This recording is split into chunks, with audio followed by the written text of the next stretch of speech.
નમસ્કાર, YNN news ચેનલમાં આપનું સ્વાગત છે। હવે જોઈએ આજના સમાચાર।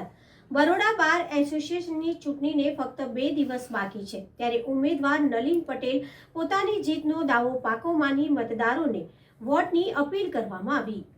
બરોડા બાર એસોસિએશનની ચૂંટણીને ફક્ત 2 દિવસ બાકી છે, ત્યારે પ્રમુખ પદના ઉમેદવાર નલિન પટેલ પોતાની જીતનો દાવો પાક્કો માની મતદારોનો વોટની અપીલ કરી હતી।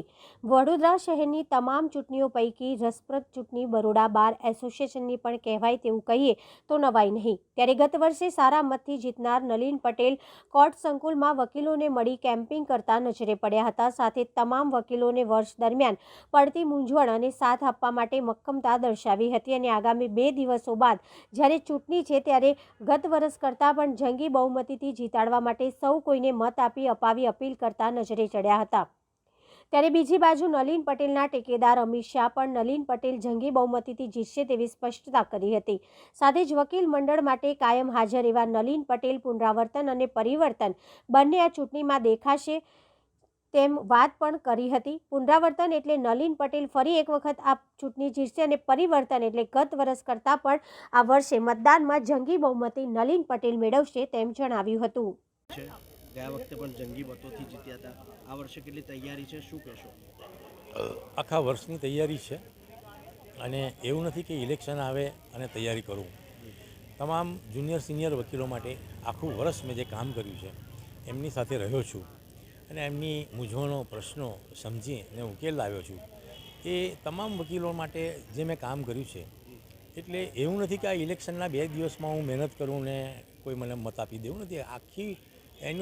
આખા વર્ષમાં શું કામ કર્યું એ મતદારો જોશે અને આ તો મતદાન વકીલ મિત્રો કરે છે, હોશિયાર વકીલો હોય છે, બધું સમજીને જ વોટ આપે છે અને એ જાણે છે વકીલ મિત્રો કે આ કોર્ટની અંદર નલિન પટેલ અવેલેબલ છે કે નહીં। તો હું કાયમ અવેલેબલ હોઉં છું અને એ કારણે મને વકીલ મિત્રો પસંદ કરશે અને મારી જીત નિશ્ચિત છે। 2 દિવસ જ બાકી છે, તમારા મતદારોને શું મેસેજ આપવામાં? મારા મતદારોને એટલું જ કહીશ કે તમારે તમામ સિનિયર જુનિયર વકીલોના સાહસ સહકારથી કોઈક સારું કામ કરવું હોય અને મારા સહકારથી તો મને તમારો સહકાર જોઈશે અને તમે મને 22મી તારીખે મને ખૂબ જ મતદાન કરી મારા ફેવરમાં મત આપી મને વિજયી બનાવો તો મને કામ કરવામાં પણ એટલી વધારે ઉત્સાહ જાગશે। કારણ કે શું છે કે અત્યારે આ જે વકીલ મિત્રો જે મતદાન કરી રહ્યા છે એ તમામ વકીલો સમજે છે કે ભાઈ કોણે કામ કર્યું અને કોણે નથી કર્યું। એવા સંજોગોની અંદર હું ફરીથી એક એવો મેસેજ આપીશ કે તમામ વકીલ મિત્રો ભરપૂર મતદાન કરે અને મારા ફેવરમાં મતદાન કરીને મને વિજય નક્કી કરી આપે। ખાસ કરીને તમે પણ આટલા વર્ષોથી વકીલાતમાં છો, આપના મતે તમે ગોલ્ડ મેડાલિસ્ટ છો, આપના મતે કયા ઉમેદવાર પરફેક્ટ છે? જ્યાં સુધી પ્રમુખની વાત છે, પ્રમુખ પદે 2 ઉમેદવારો છે અને બંને ઉમેદવારો સજ્જન છે, લોયલ છે, વફાદાર છે, બધું છે।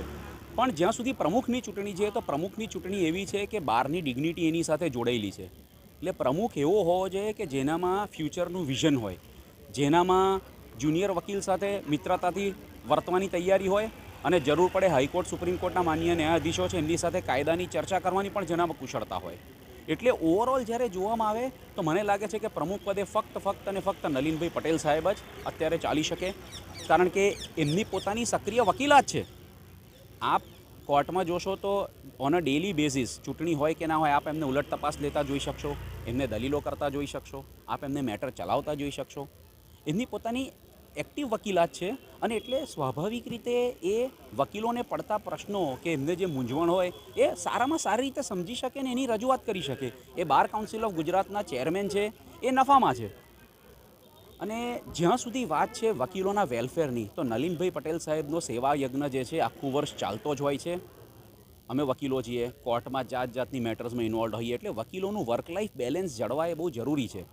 એટલા માટે નલિનભાઈ પટેલ સાહેબ તરફથી ચૂંટણી હોય કે ના હોય, ગરબાનું આયોજન છે નવરાત્રિ થાય ત્યારે, દિવાળીમાં સ્નેહ મિલન હોય, ક્રિકેટ ટુર્નામેન્ટ જેમાં 95 ટીમોએ ભાગ લીધેલો, પૂરેપૂરી ટુર્નામેન્ટ જે હતી નલિનભાઈ પટેલ સાહેબ તરફથી પ્રાયોજિત હતી, બીજા સિનિયરોનો પણ સાથ હતો એમાં। આ રીતના એમના સેવા કાર્યો ચાલુ જ હોય છે। પણ સૌથી મોટી વાત જે એક હું પણ જુનિયર વકીલ તરીકે હું સમજી શકું છું, એ જુનિયર વકીલનું જે જરૂરિયાત છે, નલિનભાઈ પટેલ સાહેબના હૈયે એમનું હિત વસેલું છે।